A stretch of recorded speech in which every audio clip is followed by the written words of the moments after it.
Have you ever wondered why some of life's most profound spiritual lessons come wrapped in pain? Why does it seem like the deepest truths about God and ourselves emerge not in our mountaintop moments, but in the dark valleys we desperately want to escape? If you found yourself in one of those valleys right now, feeling confused, hurt, or questioning where God is in your suffering, you're not alone. And more importantly, you're exactly where some of the most transformative spiritual growth happens. TOZER, that profound voice of authentic Christianity, understood something that many believers today have forgotten. He knew that God doesn't waste our pain. Instead, He uses it as a classroom where He teaches us truths we simply cannot learn any other way. These aren't comfortable truths. They're not the kind of lessons you'll hear in feel-good sermons or motivational talks. They're raw, honest, sometimes painful realizations that strip away our illusions and bring us face to face with both our own limitations and God's unlimited grace. Today, we're going to explore 4 of these difficult truths that can only be learned in the crucible of trial and suffering. These insights have the power to transform not just how you view your current struggles, but how you understand your entire relationship with God. They'll challenge some of your assumptions about faith, about God's purposes, and about what it really means to grow spiritually. But if you're willing to lean into these uncomfortable truths, you'll discover that your valley experience isn't a detour from God's plan for your life. It's actually one of the most direct paths to knowing Him more deeply than you ever thought possible. The reality is that most of us spend our comfortable seasons thinking we know God pretty well. We've got our prayers figured out, our theology sorted, our spiritual routines established. But then the trial hits, and suddenly everything we thought we knew gets turned upside down. The methods that used to work don't work anymore. The answers that used to satisfy feel hollow. The God we thought we understood seems distant, maybe even silent. And that's exactly where the real education begins. Tozer once wrote that God tells the man who cares, but sometimes caring means being willing to have everything you thought you knew about God challenged and refined. The trials aren't God's punishment. They're His classroom. The valley isn't where God abandons you. It's where He teaches you who He really is, stripped of all your comfortable assumptions and superficial understanding. Throughout history, God has used suffering and trials to reveal Himself in ways that prosperity and ease never could. Think about Job, who had to lose everything before he could say, "I had heard of you by the hearing of the ear, but now my eye sees you." Consider David, who wrote his most profound psalms not in his palace, but in caves while running from enemies. Look at Paul, who discovered that God's strength is made perfect in weakness, but only after he'd begged God 3 times to remove his thorn in the flesh.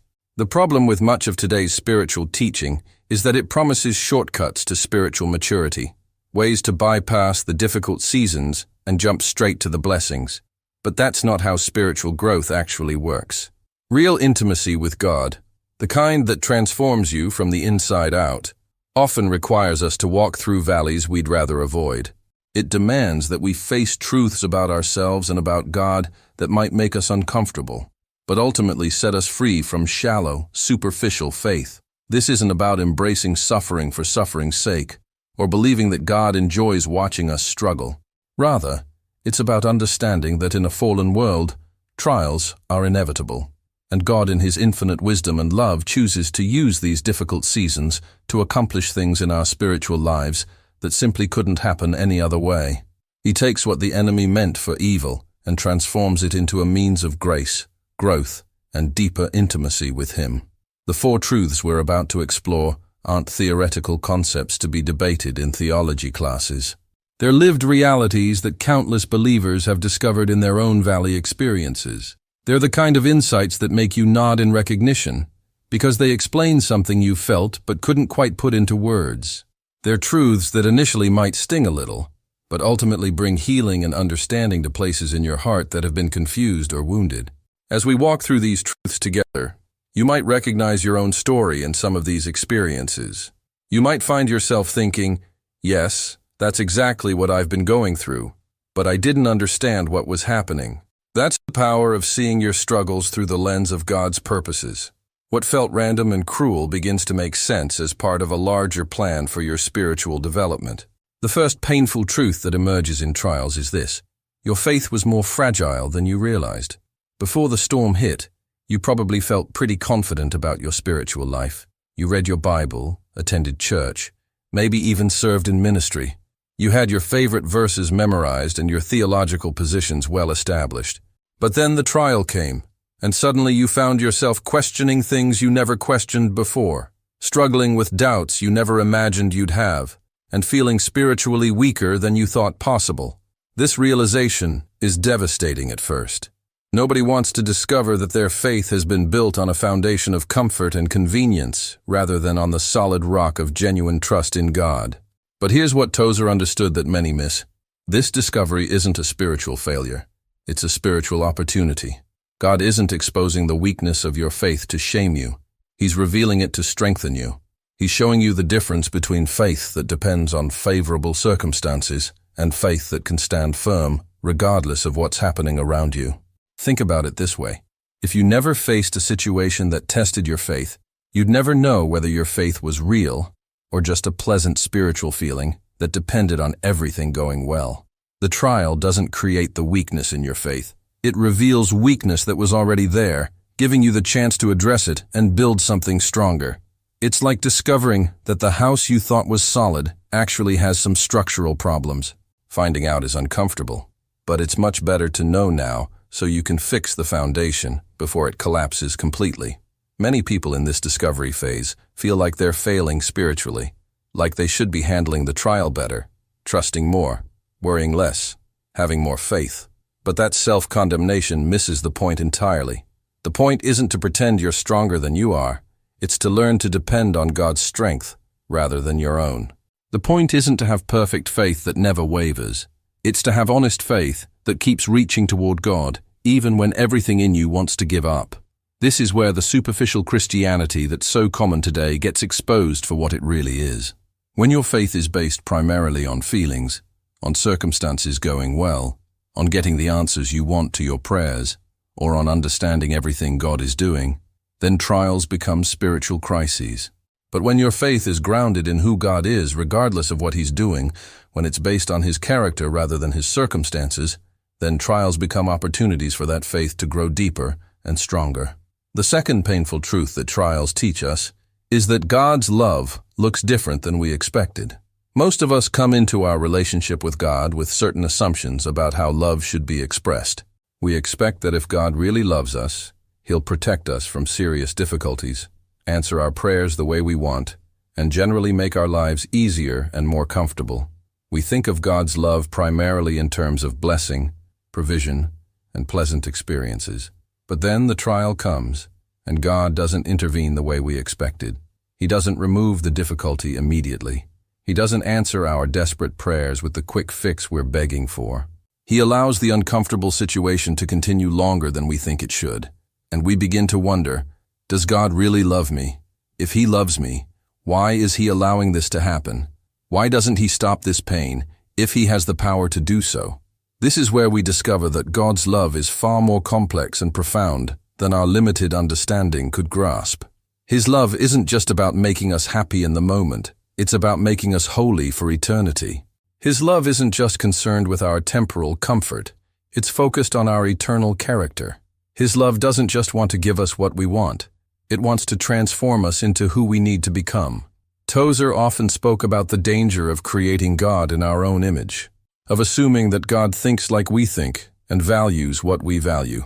When it comes to love, we naturally assume that God's love should operate according to our understanding of what love looks like. But God's love is infinitely wiser than ours, infinitely more patient, and infinitely more committed to our ultimate good rather than our immediate comfort. Think about how a loving parent sometimes has to allow their child to experience difficult consequences, not because they don't love the child, but precisely because they do love them. The parent who never allows their child to face any difficulty, who shields them from every consequence and solves every problem for them, isn't actually showing love. They're showing a kind of misguided protection that ultimately weakens the child and prevents them from developing strength, character, and resilience. God's love works similarly, but on an infinitely higher level. He sees not just your present pain, but your eternal potential. He's not just concerned with your happiness today. He's concerned with your holiness tomorrow. He's not just trying to give you a comfortable life. He's trying to give you a transformed life. And sometimes, the path to transformation requires walking through valleys we'd rather avoid. This doesn't mean God is cold or unfeeling about your pain.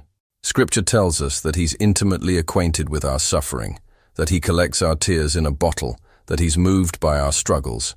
But it does mean that His love is wise enough to allow temporary discomfort for the sake of eternal benefit. His love is strong enough to resist our pleas for quick fixes, when He knows that quick fixes would actually rob us of the growth He wants to accomplish in our lives. The third painful truth that trials reveal is that you are more dependent on God than you wanted to admit. Most of us like to think of ourselves as reasonably self-sufficient. We appreciate God's help, of course, but we also take pride in our ability to handle challenges, solve problems, and navigate life's difficulties with our own wisdom and strength. We pray for God's guidance, but we also trust in our own understanding. We ask for His provision, but we also work hard to provide for ourselves. We want God's protection, but we also take measures to protect ourselves. There's nothing wrong with being responsible, working hard, or using the wisdom and abilities God has given us. The problem comes when we begin to think that our security, our success, and our well-being depend primarily on our own efforts rather than on God's grace. The problem comes when we start to believe that we're in control of our lives in ways that we're really not. Then the trial hits, and suddenly, all of our usual methods of maintaining control stop working. The problem is bigger than our ability to solve it. The need is greater than our resources can meet. The situation is beyond our power to change or fix. All of our backup plans fail. All of our strategies prove inadequate. All of our sources of security prove unreliable. And we're left with the stark realization that we are far more vulnerable, far more limited, and far more dependent than we wanted to acknowledge. This discovery is humbling in the extreme. Nobody likes to feel helpless. Nobody enjoys being in a situation where they have to admit they don't have the answers, don't have the resources, and don't have the power to change their circumstances. It goes against everything our culture teaches us about being strong, independent, and in control of our own destiny. But here's what Tozer understood about this humbling process. It's not God's way of belittling us or making us feel small for the sake of feeling small. Rather, it's His way of positioning us to experience His power, His provision, and His presence in ways we never could when we thought we had everything under control. It's His way of creating space in our lives for Him to work in ways that leave no doubt about who deserves the credit. When you're forced to acknowledge your own limitations, you become open to experiencing God's limitless power. When you have to admit that your resources aren't sufficient, you position yourself to receive from His infinite supply. When you can no longer trust in your own understanding, you become willing to lean on His perfect wisdom. The dependence that feels so uncomfortable at first becomes the doorway to experiencing God's sufficiency in unprecedented ways.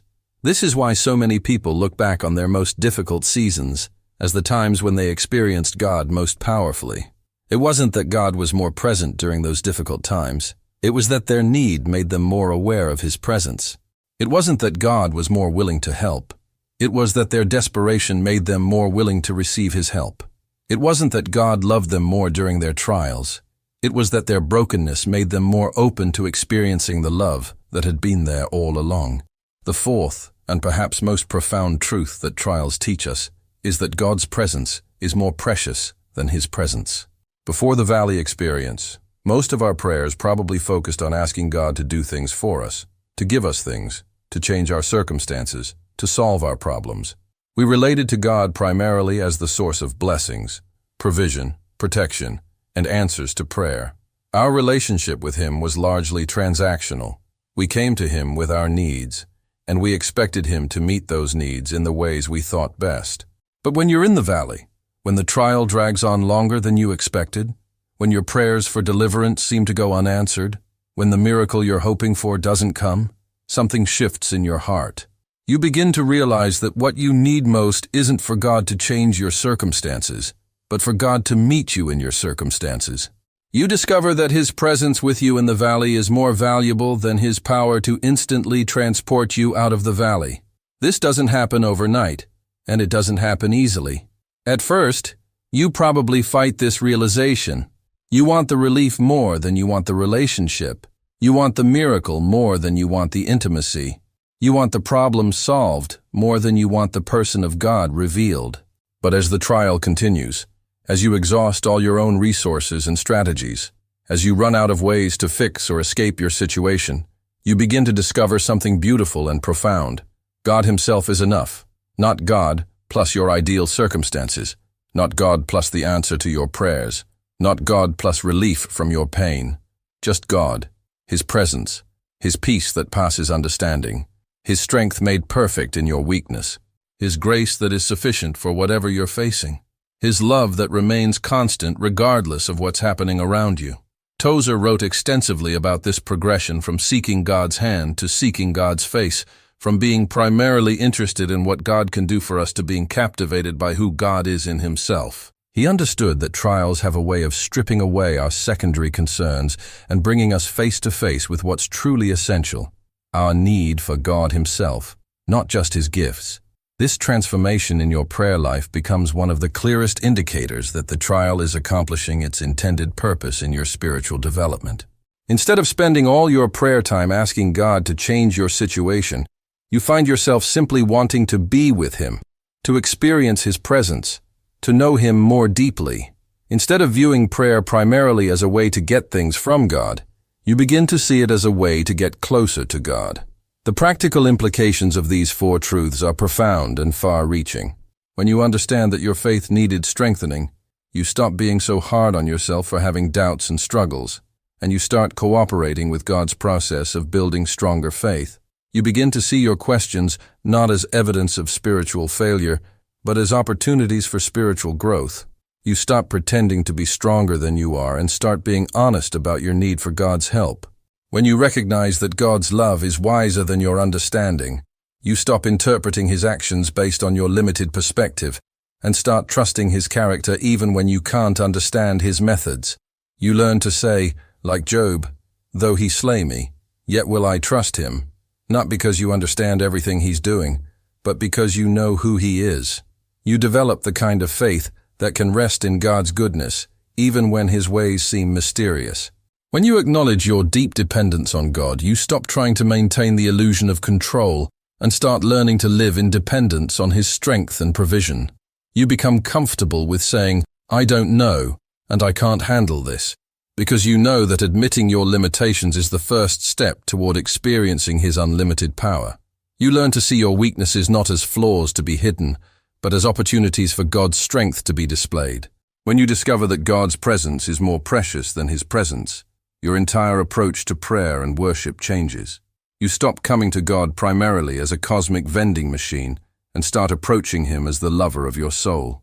You find yourself drawn to worship not just when you're asking for something, but simply because you're grateful for who He is.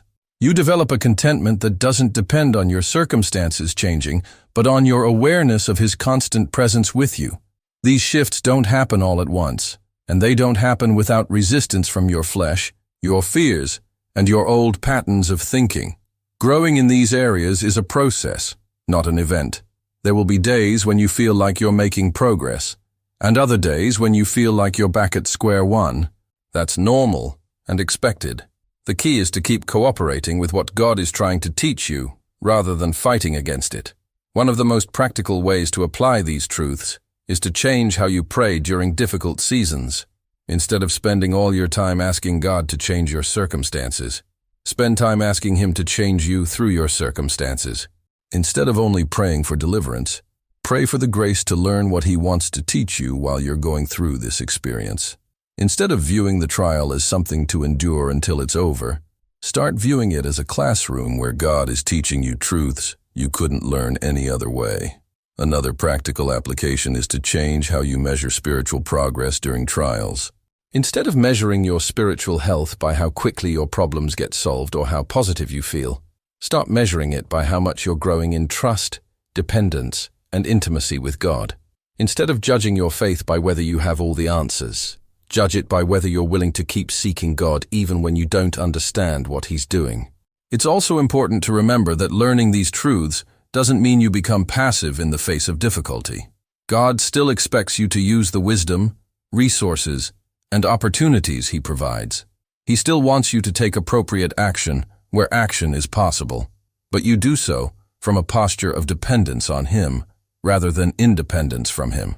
You work and pray, plan and trust, act and surrender, all while acknowledging that ultimately your security and success depend on Him, not on your own efforts. Perhaps most importantly, remember that these painful truths ultimately lead to beautiful realities. Yes, discovering that your faith was more fragile than you realized is initially uncomfortable, but it leads to building faith that can withstand any storm. Yes, learning that God's love looks different than you expected can be confusing, but it leads to experiencing love that's far deeper and more reliable than anything you could have imagined. Yes, acknowledging your dependence on God can feel humbling, but it opens the door to experiencing His strength and provision in ways that will amaze you. Yes, shifting from wanting God's presence to treasuring His presence can be a difficult transition, but it leads to a satisfaction and contentment that circumstances cannot touch. The valley experiences of life are never pleasant, but they don't have to be purposeless. God doesn't waste your pain, and He doesn't allow trials in your life arbitrarily. He uses them as tools to shape you, to teach you, to draw you closer to Himself, and to reveal truths about Himself and about life that you couldn't learn in any other context. The key is learning to cooperate with His purposes rather than simply enduring until the trial passes. As you face whatever valley you're walking through right now, remember that you're not alone, and you're not forgotten. The God who allowed this trial is the same God who promises to walk through it with you, to use it for your good, and to reveal Himself to you in new and profound ways as you navigate this difficult season. The pain is real, but so is His presence. The struggle is genuine, but so is His grace. The questions are valid, but so are His promises. These 4 painful truths that you can only learn in trials, they're not the end of the story. They're the beginning of a deeper, richer, more authentic relationship with God than you've ever experienced before. They're the foundation for a faith that can withstand anything life throws at you, a love that satisfies regardless of circumstances, a dependence that leads to true security, and a relationship with God that becomes the source of joy and strength no matter what you're facing. So embrace the classroom of the valley. Learn from the teacher of trials. Allow God to use this difficult season to reveal truths that will transform not just how you handle this current struggle, but how you live the rest of your life. The lessons are painful, but they're also priceless. The process is difficult, but the product is beautiful. And on the other side of this valley, you'll look back and realize that some of the most valuable truths you've ever learned could only have been learned exactly where you are right now.